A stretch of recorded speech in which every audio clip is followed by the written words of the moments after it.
ഈ emotional cheating എങ്ങനെ start ചെയ്യുന്ന വെച്ച് കഴിഞ്ഞാൽ ഫസ്റ്റ് ജസ്റ്റ് ഫ്രണ്ട്സ് ആയിരിക്കും, പിന്നെ ഔട്ടിങ്ങിന് പോകും, സംസാരിക്കും, ആരെങ്കിലും ചോദിച്ചു കഴിഞ്ഞാൽ nothing serious, we are just friends എന്ന മറുപടി ആയിരിക്കും കൊടുക്കുന്നുണ്ടാവുക.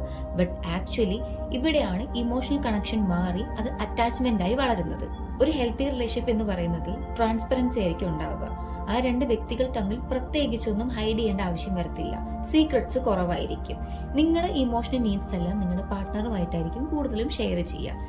ഇഫ് നിങ്ങൾക്ക് നിങ്ങളുടെ പാർട്ട്ണറായിട്ട് എന്തെങ്കിലും ഹൈഡ് ചെയ്യേണ്ടി വരുന്നുണ്ട്, അല്ലെങ്കിൽ ഓപ്പൺ ആയിട്ടൊന്നും സംസാരിക്കാൻ പറ്റുന്നില്ല എന്നുണ്ടെങ്കിൽ അത് ഒരു വാർണിംഗ് സൈൻ ആണ്. ഒരു റിലേഷൻഷിപ്പിൽ ഏറ്റവും ഇമ്പോർട്ടൻ്റ് ആയിട്ട് വേണ്ടത് ലവ് മാത്രമല്ല, ട്രസ്റ്റ് കൂടിയാണ്.